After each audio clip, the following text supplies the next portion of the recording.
Hello everybody and welcome back to the Frogs of Calamitous Intent. Last week we had a bit of a chase go on as Andreas decided that he was going to pull a Hail Mary there by either the robot destroys Anne or it itself gets destroyed. And what happened? Anne kicked it into freaking space. But now they're on the radar of the FBI, which, you know, we're kind of surprised that didn't happen already, but yeah, this one was very, very visible. But now they have a new threat, a more significant threat, and they go by the name of... Mr. X. How original. Mm-hmm. Yeah, we knew that the FBI was going to be showing up at some point in this, because, I mean, come on, alien frogs. I know this is LA, but at some point someone's going to notice that shit, including, you know, the giant evil robot that has been going around destroying shit. And that's not the only thing we get to deal with in this episode. We also get to deal with... a birthday! Happy birthday, birthday! Say what? Yes, today we have Mr. X and Sprig's birthday. So, two significant events, because we finally get to meet the head of the FBI in charge of this, the picture we've been seeing spread all around the internet, and we finally get to see a canonical birthday in this. I know we technically had Anne's birthday, but considering that also correlated with the events that triggered, you know, Amphibia to basically happen, it wasn't really a celebration. So now we're going to see Sprig, how he celebrates his birthday in the human world. I've heard some people say that he's around probably like 10, 11 or something, so I guess he would be 11 or 12 now. That would make sense. Mm-hmm. And granted, we don't exactly know how long the lifespan of a frog is, since I don't know if they follow, like, our calendar in terms of, like, how long a year is. And if Andreas is anything to go by, there's a chance that maybe the frogs in that universe would live very long lives, possibly, like, centuries. But again, we don't know for certain. I'm sure we'll probably get filled in a little bit. Also, we've got RuPaul as Mr. X. So yeah, that actually is him? That actually is RuPaul. I was gonna say, because I know he definitely looked like him. I didn't know if RuPaul actually voiced the character, but now, yeah, it totally makes sense. Yes, that we got in advance. Which I have to wonder if that itself is a reference to J. Edgar Hoover and the fact that he was a cross-dresser. That's definitely a deep cut then. Well, either or, I'm looking forward to see how this FBI is, because... Again, I've been watching other shows where the FBI shows up and they've definitely been incompetent. And, of course, we've seen Gravity Falls with those guys and how they handled the whole thing with Gravity Falls and how inevitably they end up getting written out of the show just because they really didn't, like, affect things in the overall scheme of things. But, something tells me that these guys are going to be a little more significant. Oh, yeah. So let's get started and see what happens when RuPaul enters the picture. And play. Homer, is that you? You want to go to the island? Yeah. Right, you are, Jen. Because I deal specifically with extraterrestrials. And rumor has it that there are a few in the area. Hit it, Jenners. You know, sir, you talked about this 10 times already. Definitely, probably, aliens. Very nice. This is why you're the best. Oh, Jenny, honey, are you blushing? But who is this, I wonder? Sounds like some real 80s movie junk. These aliens are being sheltered, and whoever is harboring these little monsters will be in big trouble. One popsicle, please. How Sorry, little stereotypical. man. This was the last one. You dick. Meh. Give me a second.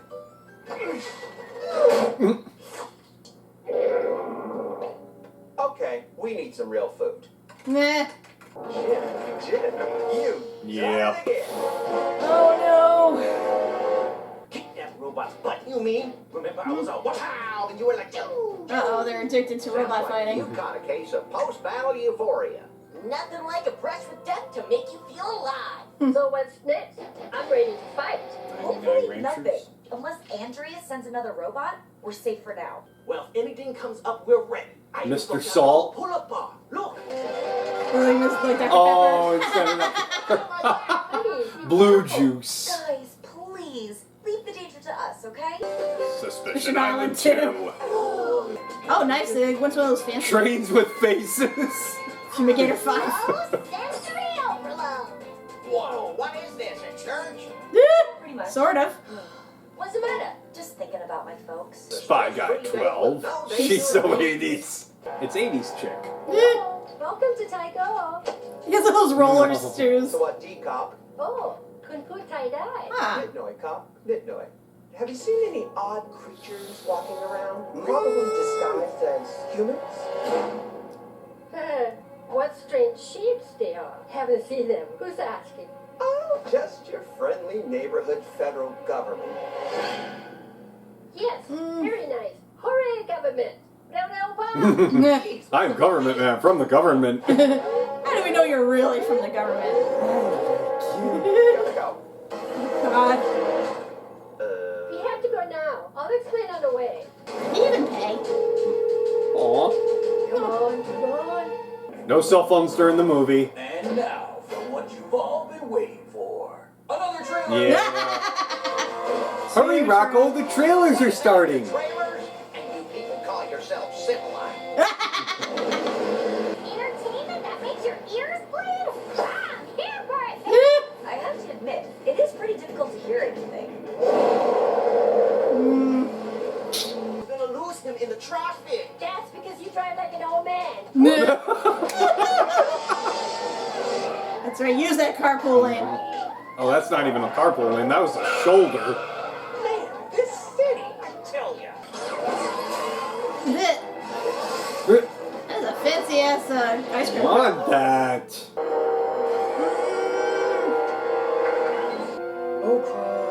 It's not gay, no. No. Mondays are rough. He's back to make more money. Guys, there's a secret agent after us. Are you folks from the area? Or just visiting? Oh, how I love a good chase. Oh my god. I think I just won something. And you must assist. Hang on, I'm putting you on speaker. Okay, let's see. How do we do this?รู้ไหมว่านี่มันกี่โมงกี่ยามแล้ว Oh my god. Oh, oops, I think I accidentally... แอนนั่นร้านอย่าให้หลานมาจากนานพร้อมเด็กกำลังเจ็บปีกินข้าวกินปลาบ้างหรือเปล่า Oh no. Oh, hi, Grandma. Yeah, I just had a sandwich. Damn, 40plex? That tickles my brain. Meh. How do we get them out? I have an idea. Not only have to get them out, but to deal with these agents too. Quick, to the pet store. Okay. Hey, take it easy. So what we're going to need to do first is...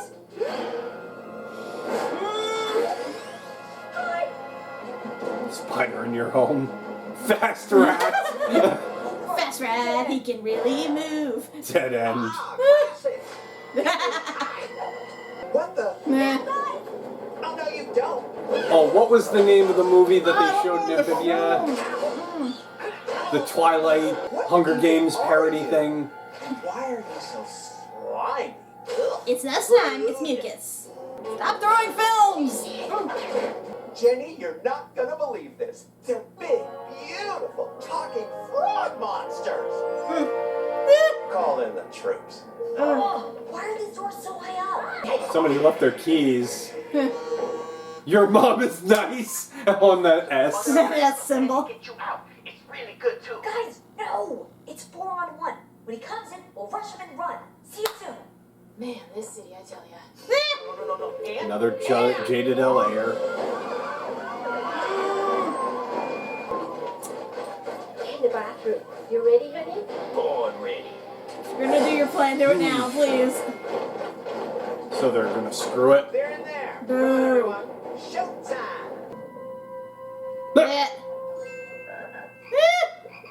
Cute. We're little green men, but this is ridiculous. Looks like our little friends are smarter than I thought. We're gonna have fun with this one, Jenny. And we'll have the last laugh. First, your mother bought us some time.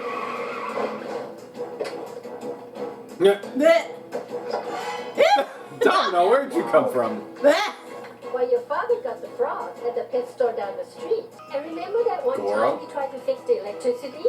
Yeah, wasn't that a disaster? Exactly what not to do. I can't believe it. I guess I That's okay. What a concept. We forgive you. Wait, but how did you know which bathroom we were hiding in? Parental intuition? Sure, let's go with Maybe that. the tracking device we put on Hot Pot when he was sleeping. Mm. I was wondering what. Ow! Ooh, I felt that. On Disney Channel. Who knows, Mr. and Mrs. Moonshine? I mean, I'm not surprised. Like, you never know what your parents are capable of. I gotta say, RuPaul's kind of terrifying. Yeah. I'm glad we finally have like a threatening FBI agent. But of course, you know, they're into the supernatural and the space monsters, so naturally they're going to be seen as a kook by the rest of the FBI agents. They're one of those too obsessed with their job, too obsessed with, you know, finding the thing. He's just rolling around on Heelys. I feel bad for Jenny. Jenny just puts up with their shit and like silently says nothing. The silent partner. Bad that I want to see some of those movies. On Disney Channel. Suspicion Island 2, too sus. Fumigator, the search for more money. I give Dante's Inferno a B+ for story and an F- for helping us get home. On your end, Sprig? Pretty good. I think I'm really getting somewhere. It's a giraffe. Hey, what's gotten into you two? Oh, nothing. We're just looking for a place to put this mud Ew. What is that? In Amphibia, it's customary to put a mud crown on somebody's head when it's their birthday. What? Froggy little birthday here, it's crystal clear. You Aw. want this happy time of year. Ah, thanks, guys. You shouldn't have. I had no idea it was your birthday. Don't worry about it. I don't think I ever mentioned it. I'm your friend. I'm supposed to know these things. Well, we're not doing Kind of frog are, but- research today. We're doing whatever folksy frog traditions you do. All that's left is for the birthday frog to wear his crown and reflect. Reflect? On his life until this point. Shh, it's starting. There's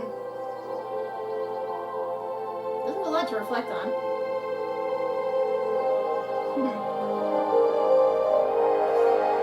Okay, all done. Well, that's that. Happy birthday, kiddo. Wait, hold on. That's all you frogs do for your honkin' birthdays? Yes, this is starting to feel a little culturally insensitive.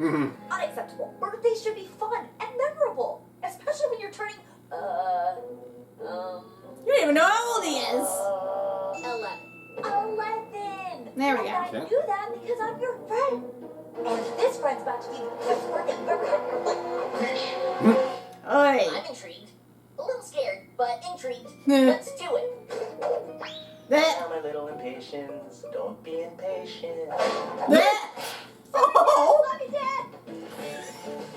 Mr. Moonshine. I can't believe Pop Pop and Polly didn't want to share this basket with me. I feel perfectly safe. Yeah. Listen, Good old all Poggles. birthdays are about fun, presents, cake. In Amphibia, it's all about respecting those around you and being grateful for the time you have left alive. Man, talk about brainwashing. That. Talking about me or you? Earth birthday montage and cake!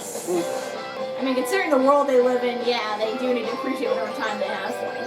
Oh my gosh. Aww. Great, now you're gonna endanger his life. Oh my god. Santa Monica Pier? Aww. Flan! Oh god, he ate the.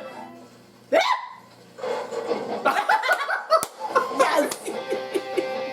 It's a fucking kick-ass birthday. They don't care about the sign. It's just there. Yep. Big telescopes, crazy contraptions, and I made a new friend. Oh, he wasn't a friend. That was security yelling at you to get off the telescope. And on your Earth birthday, everyone is your friend. So, was it the best birthday you've ever had? Oh, definitely top 3. What? That's it? I pull out all the stops and I'm still third place to a couple of mud crowns? Well, This will not He stand. said top It is 3, my not third duty as place. your friend to keep this party going until it's in the #1 spot. but haven't we done everything by this point? Utter balloonacy. Yes, we do birthdays. Ay, ay. Thanks, Dad. Be back soon. No worries. I'll just be over here reading great American literature. Simply brilliant.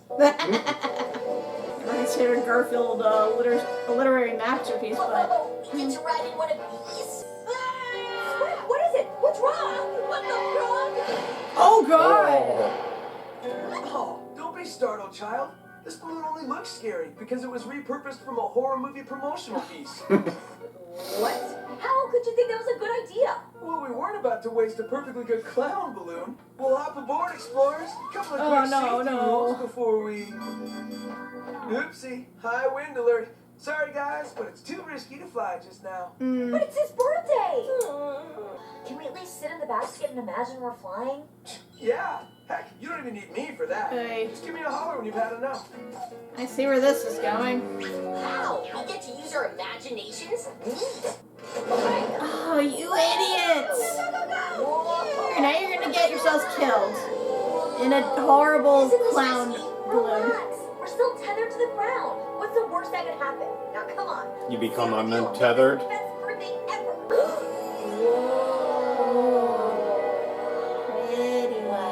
Unforgettable. Yep. Yeah, those things aren't really that sturdy.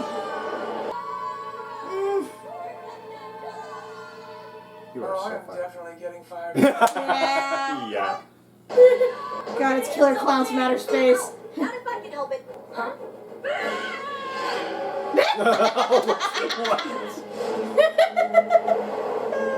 I paid for this act too. We're amazing!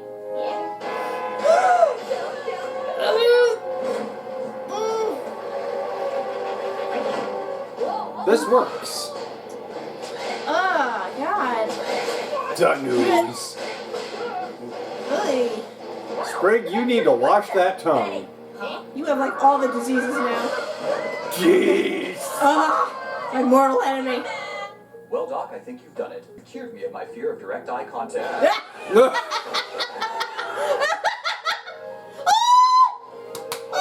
Look behind you.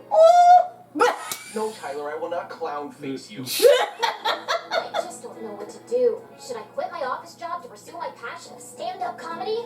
Lord, send me a sign! No. Hey, have you guys heard the one about the lady who probably just made a really bad decision? That was a lot of It's stand-up comedy. That's always a bad decision. Yeah. I love stand-up comedy, but... Oh no! Oh no! Movement time. We have to jump. 50 hot dogs, please. Having a big party, eh? No, why do you ask? 50 hot dogs, really? Hey, that actually worked! Somehow. Get back in the trash where you belong. Whoa, now that was a horror show. Woof. Well, I ruined your birthday. But it looks like I'm just a failure through and through. Friend punch. Oh wow, it's been a while since that happened. Man, you're my best friend because I love being with you. Not because you know what day I was born. And this birthday isn't top 3 because of the crazy stuff we did. It's top 3 because we got to spend it together. Really? That's like the sweetest thing anyone's ever said. Thanks, man. What are your top 2 birthdays? Well, birthday number 1 was the day I was actually born and given life. Oh, well that makes a lot of sense. What about number 2? Well, that was when my mom and dad gave me this hat. My memory of it is a little fuzzy, but it's an iconic hat, right? Yeah, it is iconic. Oh yeah, and here's the present I got you. Yay! Whoa, it's a telescope. My name engraved on it. Thanks, Dad. You're welcome, dude. Okay, let's go home because I don't want to look at that clown anymore. Oh God. Whenever I close my eyes. Another day, another adventure resolved with no loose ends. Oh no. And come on, when is this balloon ride supposed to be over? Right back to the show Poor Dad. on Disney Channel. Is this Mr. Bushwick gets screwed over a lot? He does. That's not fair. This episode alone, he got a concussion and they abandoned him. Yeah. Well, that was a heartwarming episode. A bit terrifying because of the clown, but heartwarming nonetheless. Ooh, so a lot happened in these 2 episodes. So I guess we'll go over the first one real quick with Mr. X. About as kooky as I imagined them to be, and like, RuPaul just RuPauling it up, pretty much. Mr. X is actually pretty terrifying, He's a solid threat. Yeah, like, he's not just a nut job, as you've seen, like, other conspiracy theorists. No, he actually, like, has an arsenal, he's strategic, actually has a threatening presence about him, so... Yeah, definitely kudos to them on that. And, like, yeah, he's quirky, but they don't, like, make fun of him. It's more just, you know, he has his quirks, but he knows what he's doing and he gets the job done. And interesting, we saw the Plantars see their first movie. Well, second movie, if you count, what was it? I'm still trying to remember what the name of that movie they showed at... Oh, the Twilight ripoff? Yeah, the Twilight / Hunger Games. Basically the YA movie that they showed, yeah. Well, I mean, technically that was, like, their first human movie they were exposed to, but it was, like, an outdoor, like, theater and stuff. This was, like, their first movie theater... Love Choice. That was it. Okay, yeah, I remember that now. Yeah. Yeah, but this was like their first movie-going experience inside a theater. And, like, that's definitely different, you have to admit. I do like they captured, like, the whole experience, even, like, the interior, like, the real fancy theaters that have the collages of classic movies and stuff. I used to live in Bergen County, and they built a AMC at the Garden State Plaza Mall. And that one, like, the mural that they had there so much reminds me of the one that we saw in, you know, their movie theater. Oh, yeah. I like Hot Pop's questions like, is this a church? And she's like, yeah, kind of. And I'm like, yeah, actually. Fun fact, when I was growing up and I'd spend Sundays visiting my dad, most of the time we actually did go to the movies. So that was kind of like my church. I must have seen, like, at least 3 movies a month, like, 1 every week. Most of the part, I actually still do, like, on average, watch, like, 2 movies a month. I just love the theater-going experience. It's just being in that big, dark room with the immense surround sound, just seeing everything on the big screen, like, that's just, it's, like, my favorite experience in terms of watching movies. Yeah, I mean, honestly, like, say what you will about the movie-going experience. It's, like, for me, with my ADHD... it gives me a way to, you know, watch the movie and be immersed in it instead of, you know, when I'm at home, everything around me is going to distract me. Yeah, I know a lot of people rather watch stuff at home for the convenience and, you know, not paying through the nose for popcorn and whatnot, but to me, there's really no replacement for it. Like, I know a lot of people have their gripes, but... to me, it's like, that's like, it's a tradition, and it's something that, honestly, you can't replace. It's like watching live theater. It's like, yeah, you can watch a recording on TV, but it's not the same as seeing it in person. Especially when they do, like, the gimmicks, like the 3D, or the movie made in such a way that you feel it, or you do IMAX. Especially IMAX. I remember I saw The Dark Knight 3 times, and one of those times was in IMAX, and oh man, the experience of that. I didn't think it could be that different, but you just felt everything. Oh yeah. I didn't get to it at the time, but I did see How to Train Your Dragon on, like, a regular movie screen, but even though it wasn't IMAX, it was still incredible to watch. It sucks they had their movie-going experience somewhat interrupted, though. Kudos to Mr. and Mrs. Boonchoy for being able to get them out with whatever limited resources they had. I'm glad that they're actually on board now with actually fighting against Andreas and all the threats he's sending their way, and the fact that they're even willing to go up against the FBI. That takes a lot of guts. Although I feel bad that, like, the dad bought those 3 frogs purely for being a distraction, so does the FBI own those frogs now? I think they do. Poor frogs. I don't know, maybe Mr. X will take good care of them. I hope so.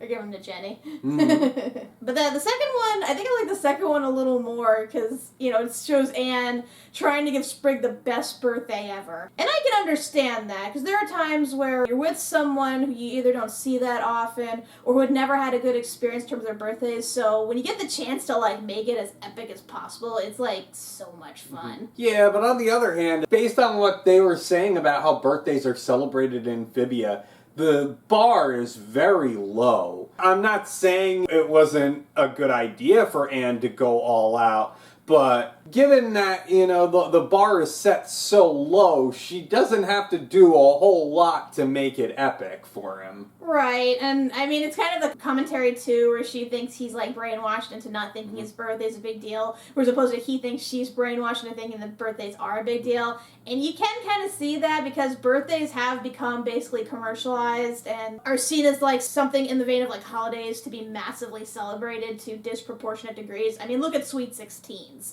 Those alone are just nuts. Yeah, but I mean, it's like when you're a kid, your birthday is, that one day of the year where you get to be special. As you get older, chances come up a little more for, that. It's nice to have the attention on you sometimes. And get to spend it with all, your friends, assuming that you have friends. Like, I can see how they would, not prioritize birthdays as much in Amphibia, because given how dangerous the world is, just the fact that they're alive is pretty much enough for them. I'm pretty certain a lot of them, even though they could potentially live to a long age, probably don't because of all the dangers. Yeah. Hell, they said once a year they lose somebody to that frost. Or whatever that creature was that steals them, that comes out during the frost. Isn't that like a ferret of some kind? I think so. Yeah.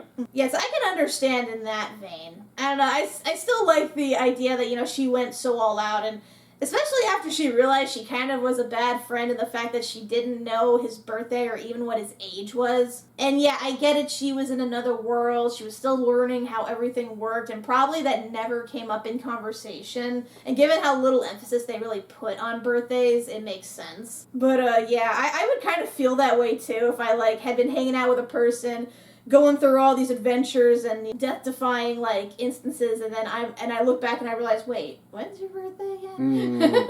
That being said, I think what they did was pretty epic, though. Oh, going around LA, going to Hollywood, shit, I'd love to spend a birthday over in Hollywood. That would be amazing. I like they looked at the sign and they're just like, eh. Yeah. And honestly, that's the truth. A lot of people really aren't that impressed with the sign, especially when you look at its history and realize it was made for a neighborhood that was meant to be whites only. Yep. So that totally makes sense. They wouldn't care. Yeah. But that clown balloon, holy shit, that was terrifying. I don't know why they would allow such a thing. I can see maybe if they made it a Halloween thing, but even then, given how many people in the world are afraid of clowns, that's just bad business right there. And I do like when the balloon gets loose and just causes havoc throughout town. You saw that one Skyrite, right? Will you clown me? Is that referring to something dirty that I don't know about? He's like, no, I will not clown face you. I'm like, What is clown facing? I don't want to know. That's still adorable. It was a marriage proposal, and it was two guys. Yep. Although I think they ruined that one girl's life by making her go back into stand-up comedy. Nothing really against stand-up comedy. No, when it's I done love right, stand-up comedy, but yeah, when it's done right, it can be really fun. But for some people, it's just. I love stand-up comedy, especially when it's done right. I just know a lot of the comedians, they will joke about how bad of a choice it was for them to go into stand-up comedy, much as they love it. The percentage of comedians who actually make it versus the ones that spend forever doing the clubs, really living the hard life. It's quite a disparity. Well, hopefully she does better than them. I hope so. I think the part I liked best, though, was when Sprig was explaining what his top two birthdays were ahead of what the day spent with Anne. The first one, I don't really think counts, but I guess makes sense, his actual birth. It's not something you remember. I mean, do you remember your birth? Nobody does. No. Your mind hasn't started making memories at that point. Mm-mm. And the second one being that the day his mom and dad gave him his hat. Because as he mentioned, he really doesn't remember his mom that much, and I assume it's the same for his dad, too, since, he and Polly were so young. So I guess that's why he treasured it so much. It's probably one of the only memories he has, plus, he has the keepsake from it. Yep. And I recall when we see the episode where they go fishing, they show Sprig as a polywog, and he's still wearing the hat, so it must have been very early on. He probably was that was probably his first or second birthday, which is impressive that he remembers that. Because I don't know how old, polywogs can be, if they go up to, age 6, 7 or whatever before they sprout legs. Maybe it's sort of like with little kids with losing their baby teeth. I mean, honestly, it's probably different in the world of Amphibia, how amphibians age. Yeah, we still haven't gotten a full, accurate, like, explanation of that. Yeah. They may stay in the polywog stage longer than, actual frogs do. True. Because I know they keep calling Polly a baby and stuff, but her intellect is beyond that of, like, a toddler or even a little kid. Maybe not. We'll get an explanation one day. So what's the next episode? So next week we have Spider Sprig and Olivia and Yuan. Spider Sprig. Or excuse me, Yunan. General Yunan, Scourge of the Sand Wars. I don't remember that whole stuff. I know she said it multiple times, but I can't remember it. And suddenly I heard a bunch of fanfic writers out there being like, and vigorously writing out their Yunan Olivia fanfic. Because that's what's going to happen. And it probably alludes to those clips we saw where they're, like, exploring underground caverns. Maybe we'll go back to see that underground thing in the castle. The tapestry. Maybe they'll actually come across that fucking multi-eyed thing. Because we know they definitely are not on Andreas' side. That's just a ploy. They're probably going to find some way to figure out, like, either to escape him or to, like, help out people. Maybe they're even going to try to, like, get Marcy back if they can wing it. We'll see. Until next time, when we see Sprig's web-slinging abilities, I'm Kat MacBerrie. I'm Doug MacBerrie. Watch out for clowns. Scary, evil, marriage-proposing, ruining clowns. Mr. Sprig Plantar said, no parties!